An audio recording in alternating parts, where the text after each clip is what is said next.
Good morning student, आप सब लोग कैसे हैं? और मुझे उम्मीद है कि सब लोग अपने अपने घरों पर अच्छे होंगे और भगवान आपको सबको अच्छे ही रखे और आप इसी तरीके से पढ़ते रहें और आगे बढ़ते रहें, देश के लिए और अपने माता पिता के लिए भी काम करते रहें। और जिस प्रकार आप कुछ दिनों से ये हमारा यूट्यूब चैनल है spoken English with grammar Rudrapur UK, इस चैनल पर आप टेंसेस की क्लास ले रहे हैं और उसके चलते ही हमारे लगातार टेंस चल रहे हैं। आज हम पास्ट इंडेफिनिट टेंस पढ़ेंगे। पास्ट इंडेफिनिट टेंस क्या है? पास्ट का मतलब समझ गए आप तो आपको पता लग जाएगा कि इंडेफिनिट का मतलब, टेंस का मतलब पास्ट माने बीता हुआ। पास्ट माने बीता हुआ, यानी कि जो काम बीत गया है, जो काम बीत गया है। अब कैसे बीत गया? आपने कहा सर मैंने काम कर लिया, तो आपने काम कर लिया। आपने कहा सर मैं कल बाजार गया था, तो आप काम बीत गया जाने का। मैंने खाना खाया, मैंने खाना खा लिया था। तो ये आप जब बीती हुई बात कहते हैं, वो बीता हुआ कोई जरूरी नहीं है कि लंबे समय का हो, वो आपका काम 1 सेकंड बीता भी हो सकता है। आपने देखा होगा यदि कोई इंसान हमारे बीच में जिंदा है तो वो जिंदा है। अगर वो बातें करते करते चारपाई पे तुरंत ही जस्ट उसकी डेथ हो जाए, मैं एग्जांपल दे रहा हूँ, जस्ट उसकी डेथ हो जाए, तो जैसे ही वो आंखें बंद करता है तो पास में बैठे हुए लोग क्या कहते हैं? बड़ा अच्छा था, ये तो बड़ा नेक आदमी था। कहते नहीं कहते हैं? यानी कि सिर्फ आंख बंद करते ही वो अच्छा था वाली पोजीशन बन गई, नहीं बन गई? यानी कि वो बीत गया, वो क्या हो गया? पास, गुजर गया। बात समझ गए नहीं? ऐसी बीता हुआ टेंस, लेकिन वो इनडेफिनिट है, यानी कि इस टेंस में कार्य का अनिश्चित रूप से होना या ना होना पाया जाता है।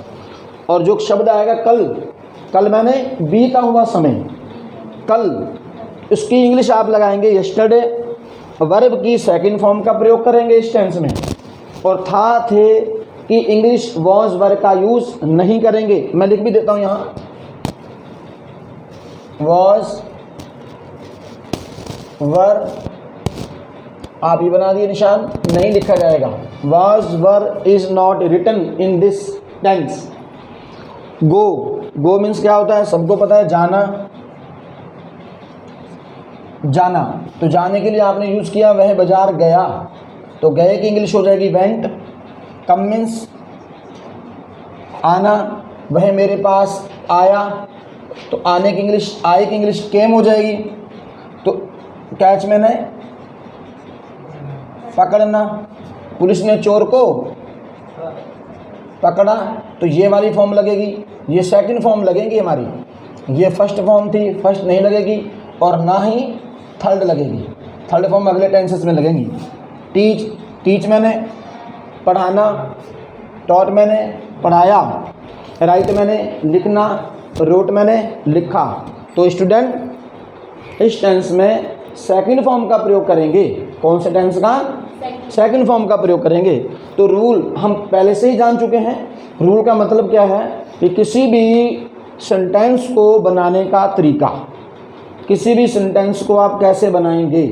तो सबसे पहले हम सब्जेक्ट लिखते हैं। क्या लिखते हैं? सब्जेक्ट। उसके बाद वर्ब की सेकंड फॉर्म, लास्ट में ऑब्जेक्ट। राम पढ़ने गया था। तो देख लीजिए, राम गया था, तो था की इंग्लिश मना कर दी गई है कि वाज वर्ब का प्रयोग नहीं करेंगे। तो सबसे पहले सब्जेक्ट कौन है? राम। तो पढ़ने कौन गया था? राम। मैंने पहले भी बताया है कि जब इस वर्ब के साथ आप कौन लगाएंगे, क्या लगाएंगे? कौन, कौन गया था? राम। तो आपका उत्तर क्या मिला?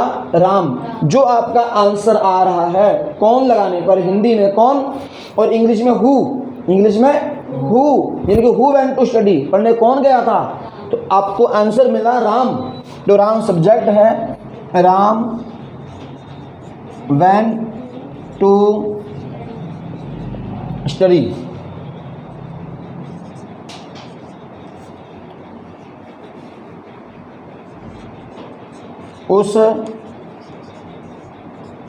उस लड़के ने मेरी मदद कि उस लड़के ने, देख लीजिए ये वर्ड आ रहा है आपके सामने उस, तो उसकी इंग्लिश क्या हो जाएगी? बच्चे सोचेंगे उस तो पढ़ा ही नहीं, उस शब्द क्या होता है। हाँ, अगर यहाँ हम बोल देते हैं वह लड़का, तो वह की इंग्लिश आपको ही आती है, लेकिन यहाँ पर आप ही का प्रयोग नहीं करेंगे, यहाँ यूज़ करेंगे दैट। क्या यूज़ करेंगे? दैट। That boy. अब मत करने की इंग्लिश क्या होती है? हेल्प। इसमें लग गया आपका ईडी। हाँ, और ये भी याद रखें कुछ फॉर्म चेंज हैं वो मैंने लिखी हैं, ऐसे और भी कुछ चेंज हैं वो आप देख लोगे। ज़्यादातर वर्ब में ईडी लगाने से वो हमारी सेकंड फॉर्म बन जाती है। क्लियर है सभी स्टूडेंट को? अगर कोई आपका डाउट्स होता है तो आप पूछ लिया करें, अगर कोई क्वेश्चन होता है वो भी आप कमेंट बॉक्स में जाके पूछ सकते हैं, और व्हाट्सएप ग्रुप भी बनाया है हम लोगों ने, आप उस पर भी अपनी चर्चा कर सकते हैं। तो पास्ट इंडेफिनिट टेंस के ये सेंटेंस कौन थे? मैंने बताया कि जो इसका जवाब हाँ में मिलता है इसको आप यस के नाम से जान सकते हैं, यस, और या फिर इसको आप जान सकते हैं अफर्मेटिव। अफर्मेटिव। दूसरा नाम इसका मैंने बताया था आपको पॉजिटिव, और तीसरा बताया था असर्टिव। क्लियर हो गया? इसको 3 तरीके से जाना जा रहा है कि अफर्मेटिव, पॉजिटिव और असर्टिव। और 2-3 एग्जाम्पल दे देता हूँ।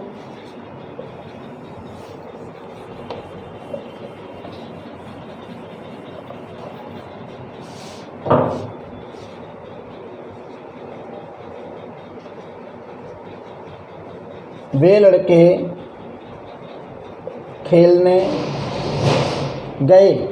तो वे लड़के, अगर खाली ये वे होता, ध्यान देते रहिएगा ध्यान से, अगर ये खाली वे होता तो तब इसकी आप इंग्लिश लगाते दे, लेकिन अब साथ में वे के लिखा हुआ है लड़के। क्या लिखा है? लड़के। तो इस केसेस में आप लगाएंगे दोज, दोज बॉयज। देखो बच्चों, इसमें सबसे पहले आपको ये देखना होता है कौन सा काम पहले हो रहा है। अब पहले वो जाएगा कोई, पहले वो गए, जहाँ भी कहीं उनको जाना था वो गए, उसके बाद उन्होंने क्या करा? खेलने का काम। कौन सा काम किया? खेलने का। Those boys went. तो देख लीजिए वर्ब के लास्ट में लिखा है ना। जब भी किसी वर्ब के लास्ट में ना, ने, नी शब्द आए, उस वर्ब को लिखने से पहले आप टू लगाएंगे और टू के बाद लगाएंगे फर्स्ट फॉर्म। ठीक? या आप दूसरी भाषा में ये भी कह सकते हैं, जहाँ पर किसी का कोई काम करने का उद्देश्य होता है, उद्देश्य वाली बात को लिखने के लिए भी आप टू का प्रयोग करेंगे और टू के बाद लगाएंगे first form. Went to, went to play.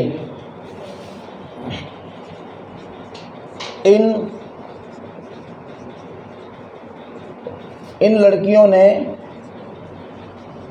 अपना कार्य स्वयं किया। अब इन लड़कियों ने, वो दूर था, देख लीजिए ऊपर वाले सेंटेंस में दोज बॉयज लगाया आपने। ये लड़कियां ज़्यादा हैं और पास में हैं। जब कोई ज़्यादा हो और पास में हो, हम ये इंडिकेट करते हैं, संकेत करते हैं कि वो पास में है और ज़्यादा है, तब लगाते हैं दीज, दीज गर्ल्स डिड। अब यहाँ आ रहा अपना काम। जब भी किसी प्लूरल की बात हो, जब भी कोई एक से ज़्यादा लोगों के लिए अपना शब्द हिंदी में आए, उसके लिए आप यूज़ करेंगे देयर, देयर वर्क। अब कैसे किया? स्वयं। तो इस स्वयं की इंग्लिश हो जाएगी देमसेल्व्स।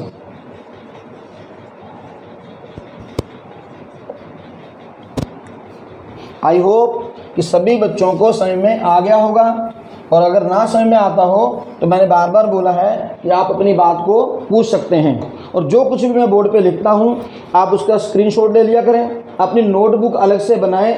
देखो, एक मेरा आपके लिए सजेशन भी ये है, पढ़ाई तब तक नहीं आती जब तक आप मेहनत नहीं करेंगे। आपने वीडियो सुनी और छोड़ दी, ऐसा नहीं। आप कॉपी पेन लें, उस वीडियो को पॉज करते रहें, बार बार लिखते रहें, लिखेंगे, उसके ऊपर प्रैक्टिस करेंगे, सेंटेंस बनाएंगे, तब आपको आएगा। नहीं तो आप ऐसे हज़ारों वीडियो देख लीजिए टेंस की कि हम टेंस सीख ले, हम इंग्लिश सीख ले, तो ये नहीं हो सकता। इसके लिए आपको मेहनत करनी पड़ेगी, मेहनत आप ही करेंगे। जब हम मेहनत करने बनाने के लिए, आप तक पहुंचाने के लिए, आप उसको लिखने का काम भी जरूर करें। तो बच्चों ये थे अफर्मेटिव सेंटेंस। अब इसका दूसरा है नेगेटिव।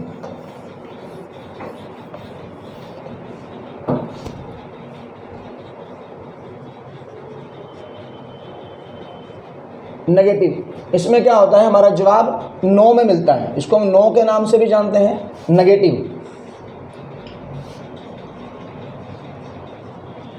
तो सबसे पहले आप सब्जेक्ट, उसके बाद डिड नॉट, फिर वर्ब की फर्स्ट फॉर्म, लास्ट में ऑब्जेक्ट। लेकिन जब वाक्यों में,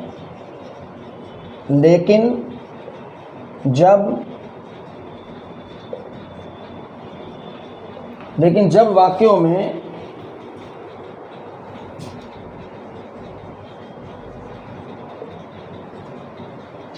कभी नहीं शब्द आएगा, उसकी इंग्लिश रहेगी नेवर।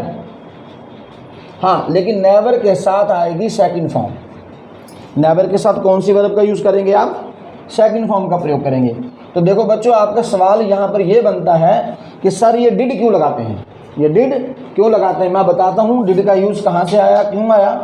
तो देखें, आपने वर्ब पढ़ी होंगी डू, शुरू में मैंने आपको बताया था डू, बी और हैव। इस वर्ब को बार बार मैं हर टेंस में रिपीट कर रहा हूँ, डू, बी और हैव। वाक्य देखें, राम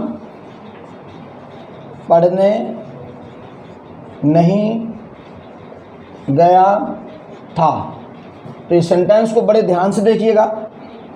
देखो, राम के लिए हमने राम जानते हैं, राम। पढ़ने की इंग्लिश क्या होती है? स्टडी। और नहीं की इंग्लिश क्या है? नॉट। और जाने की इंग्लिश है आपकी वेंट। और जो था है वाज, वो आपको लिखना नहीं है, वाज का प्रयोग नहीं करेंगे, ये पहले ही बता चुके हैं। तो अब ध्यान दें, जितने शब्द हिंदी के थे सबकी इंग्लिश यहाँ मिल रही है, लेकिन फिर भी हम डिड कहाँ से लाते हैं, डिड का प्रयोग क्यों करते हैं? ये सवाल है ना आपका कि सर सब शब्दों की इंग्लिश तो है, लेकिन वो डिड कहाँ से आ गया।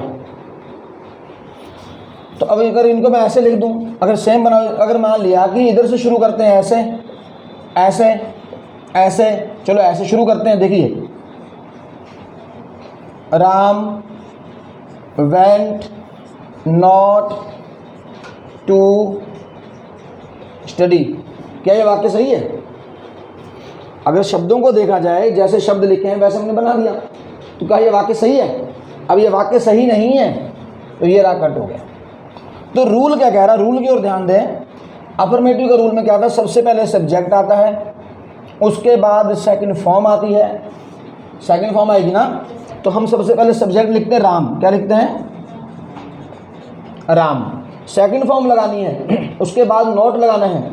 अगर हम इस सेकंड फॉर्म को हमने लगा दिया है, बाद में नॉट लगाया तो गलत हो गया। अब कौन से सेकंड फॉर्म लगाएं? हमारे पास एक डू वर्ब है, एक बी वर्ब है, एक है वर्ब है।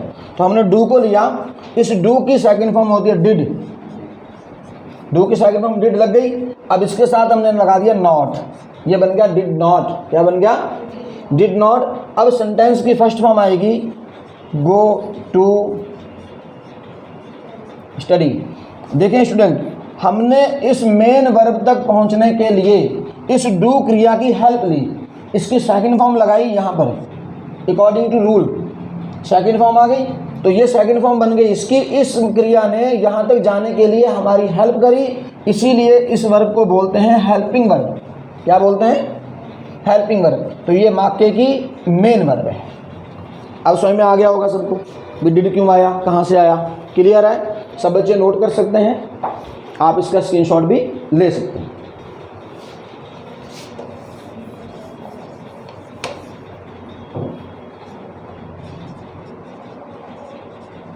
उन्होंने अपना कार्य नहीं किया।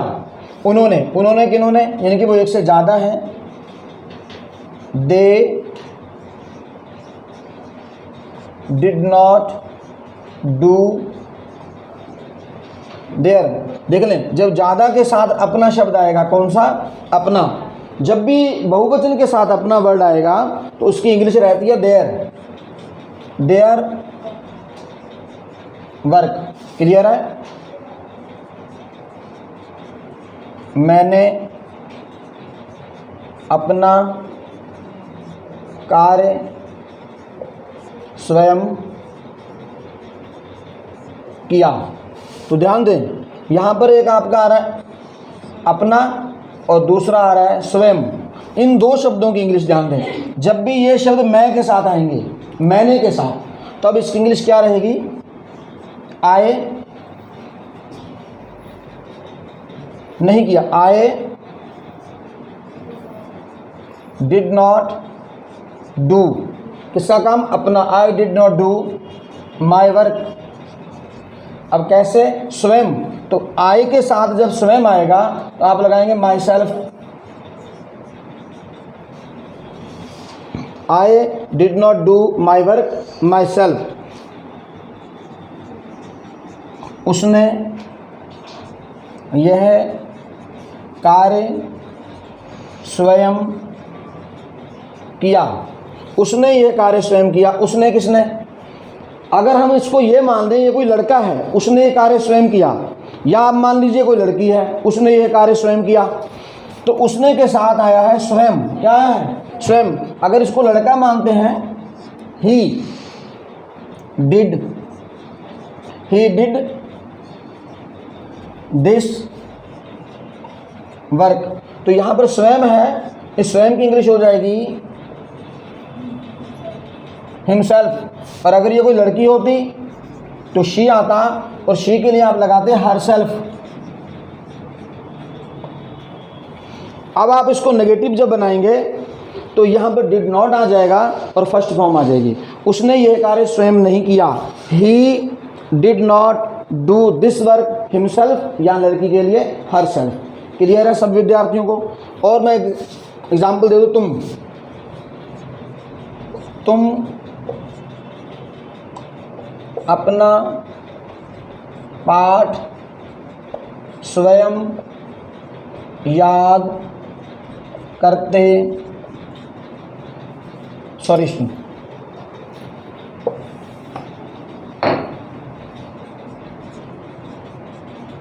तुमने अपना पाठ स्वयं याद किया। तो तुमने, किसने याद किया? तुमने। तुमने, आप, आपने, आपको। तो इन सब की इंग्लिश आपको पहले चैप्टर्स में बता चुका हूं मैं, जहां पर this, that, these, those explain किया है। उस चैप्टर को आप जरूर देखें के बाद आपको सारे डाउट्स ये वाले क्लियर भी हो जाएंगे अच्छे से। तो तुमने के लिए इंग्लिश आई यू स्वयं याद नहीं किया, यू। तो इस डिड नॉट को आप ऐसे डिडंट भी लिख सकते हैं। क्या लिख सकते हैं? डिडंट। You didn't learn. अब इसके साथ अपना शब्द आया है और यहाँ पर एक स्वयं आया है। जब तुम के साथ अपना और स्वयं आए तो you didn't learn your lesson. कैसे किया? Your self. Your self, your selves. देखिए मैंने दो लिखे हैं, एक लिखा है योर सेल्फ और एक लिखा है योर सेल्व्स। यदि किसी पार्टिकुलर सिंगुलर पर्सन आपके सामने बैठा है, जैसे मैं आप अकेले को कह रहा हूँ, तुमने अपना पाठ स्वयं नहीं किया, तो योर सेल्फ। अगर मैं तुम्हें पूरी क्लास को बोल रहा हूँ कि तुमने अपना कार्य स्वयं नहीं किया, तो तब लगाएंगे योर सेल्व्स। और वैसे यू बहुवचन ही होता है, और ज़्यादातर हम यू के साथ योर सेल्व्स का ही प्रयोग करते हैं। अब थोड़ा वी पे भी देख लें कि एक्शन। हमने यह कार्य स्वयं नहीं किया। We did not do this work. देखो यहाँ पर हम के साथ स्वयं आ रहा है। किसके साथ? हम। ये हम है और इसके साथ आ रहा है स्वयं, तो इसकी इंग्लिश हो जाएगी ourselves, क्या हो जाएगी? ourselves। तो स्टूडेंट जिन पे मैंने निशान लगाए हैं, स्वयं, अपना, अपना, अपना, ये शब्द हैं, इनको हम बोलते हैं पॉजेसिव। पॉजेसिव का मतलब होता है कि यदि जिस काम पे हमारा अधिकार प्रकट होता है या हम अधिकार की बात बताते हैं, उन शब्दों को पॉजेसिव बोलते हैं। मैं विशेष तौर पे अलग से पॉजेसिव का चैप्टर नहीं बता रहा हूँ, सेंटेंस के साथ ही पढ़ा रहा हूँ, ताकि आपको पता लग सके किस शब्द के साथ ये शब्द आएगा, उसकी इंग्लिश ये लिखी जाएगी। तो और सभी विद्यार्थी ढंग से देख लें और आप इसका स्क्रीनशॉट लें। नेक्स्ट चैप्टर है इसका इंटेरोगेटिव, प्रश्नवाचक। अब प्रश्नवाचक में क्या है, हम उसमें क्वेश्चन पूछते हैं। क्या पूछते हैं? क्वेश्चन पुटअप करते हैं।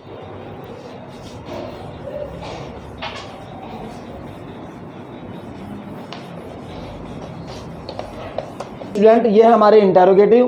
तो इंटेरोगेटिव में क्या है, मैंने बताया कि ये वाक्य दो प्रकार के होते हैं। कितने प्रकार के? दो प्रकार के। पहले वाले कौन से? फर्स्ट टाइप के नाम से जानते हैं इसे, यस नो वाले वाक्य। कौन से वाले? Yes no. इन वाक्यों का जवाब हाँ ना में मिल जाता है। दूसरे वाक्य वो होते हैं जिनका जवाब हाँ ना में नहीं मिलता है। तो देखें यहाँ पर क्या शब्द आएगा, कौन सा? क्या। इस क्या की इंग्लिश जो होती है व्हाट, क्या होती है? वो नहीं लिखेंगे।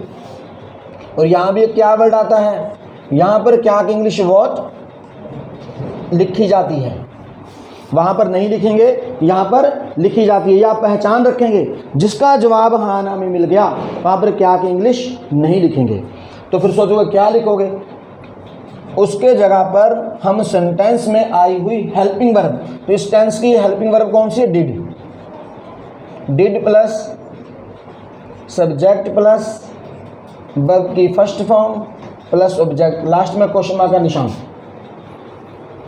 और अगर इसमें इंटेरोगेटिव प्लस नेगेटिव भी हो, क्या हो? Interrogative plus negative. तो आप क्या करेंगे, सबसे पहले did plus subject plus not, subject के बाद आप नॉट लगाएंगे प्लस वर्ब की फर्स्ट फॉर्म प्लस ऑब्जेक्ट। तो अगर आप नॉट यहाँ ना लगाएं, आप शुरू में भी लिख सकते हैं ऐसे, डिडंट। क्या लिख सकते हैं? डिडंट प्लस सब्जेक्ट वर्ब की फर्स्ट फॉर्म प्लस ऑब्जेक्ट। जब शुरू में आ जाएगा डिड नॉट या डिडंट आएगा तो सब्जेक्ट के बाद नॉट का प्रयोग नहीं होगा। अगर आपने सब्जेक्ट के बाद नॉट लगाया है तो इसके साथ नॉट का प्रयोग नहीं होगा। ये बातें अच्छे से याद रखें। क्या राम पढ़ने गया था? क्या राम पढ़ने गया था? तो आपका जवाब क्या मिला? हाँ और ना में से। हाँ और ना में से कोई भी आप जवाब दे सकते हैं। क्या राम पढ़ने गया था? तो आपने कहा जी यस। क्या राम पढ़ने गया था? आपने कहा जी नो। वो आपके ऊपर डिपेंड करता है कि आपने क्या जवाब दे के पहचाना। आपका जवाब मिल रहा है हाँ और ना। जब हाँ और ना का जवाब मिल रहा है तो ये फर्स्ट टाइप क्वेश्चन हुआ। यहाँ पर हम लगाएंगे did. Did Ram go to study? Did Ram go to study? क्या राम पढ़ने नहीं गया था? क्या राम पढ़ने नहीं गया था? अब देख ले यहाँ पर मैंने नहीं का यूज भी किया है, ये दूसरा वाला। क्या राम पढ़ने नहीं गया था? Did Ram not go to study? तो सब्जेक्ट के बाद नॉट लगाया है। अब सब्जेक्ट के बाद ना लगा के यहाँ स्टार्टिंग में भी लिख सकते हैं didn't Ram go to study.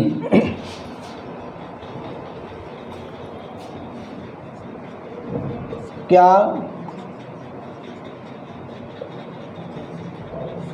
अध्यापक ने आपको पढ़ाया था? तो आपने आके बोल दिया नहीं, नो। और कोई स्टूडेंट कह रहा जी यस, तो इसका जवाब है कि अध्यापक ने हमें पढ़ाया था या नहीं। तो यहाँ पर क्या आएगा? हेल्पिंग वर्ब आएगी did. Did did the teacher teach किसको, आपको। तो आप यहाँ पर ऑब्जेक्ट हैं, तो आपका जवाब क्या मिला, हाँ, और ना में जवाब मिल गया। क्लियर है सभी स्टूडेंट? जिन वाक्यों का जवाब हाँ ना में मिलेगा वो होते हैं फर्स्ट टाइप। ठीक, तो मैं बोर्ड पे 5 क्वेश्चन लिखता हूँ जिनका जवाब हाँ ना में आपको देके रिप्लाई करना है।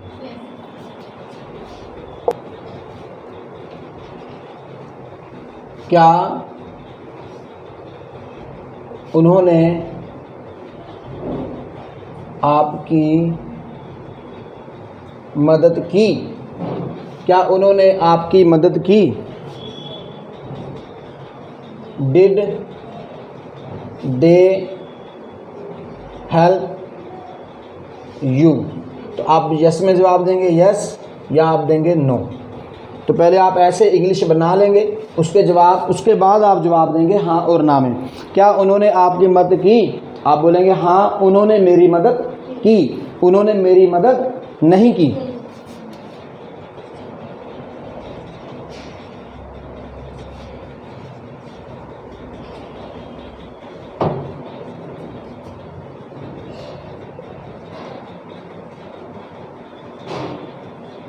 क्या वह लड़की खेलने गई थी।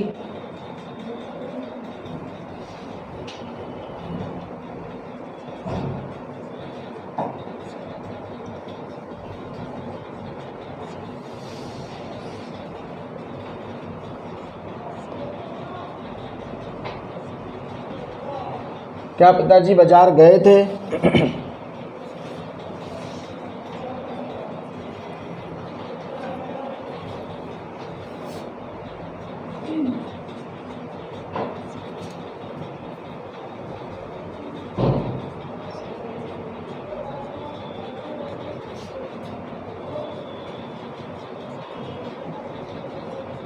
क्या उन्होंने अपना कार्य स्वयं किया।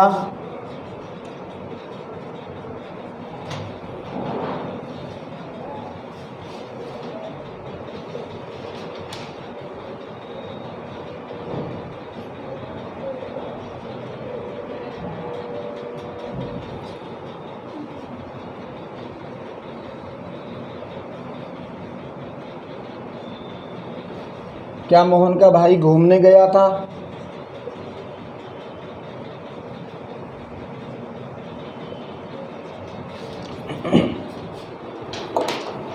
तो ये स्टूडेंट 5 क्वेश्चन हैं, आप इन 5 क्वेश्चन के रिप्लाई ज़रूर दें, और ताकि पता लग सके मुझे भी आप उसे पढ़ रहे हैं और आपको आ रहा है या नहीं आ रहा है। और बार बार यही कहता हूँ कि अगर आपको समझ में नहीं आता है तो आप पूछ सकते हैं, व्हाट्सअप नंबर दे रखा है, आप कॉल भी कर सकते हैं, अब व्हाट्सअप पे भी आप डिस्कशन कर सकते हैं। और एक बात और याद रखें, जब भी वीडियो आप देखते हैं लास्ट में जा कर के आप उसको सब्सक्राइब ज़रूर कर लें और बेल आइकन को भी दबा लें और उस पर ऑल पे जाके क्लिक करें, ताकि हमारे द्वारा बनाई गई हर एक वीडियो, हर एक चैप्टर आप तक पहुंच सके। और पहुंचेगा तभी यदि आप उसे सब्सक्राइब और बेल आइकन दबाएंगे।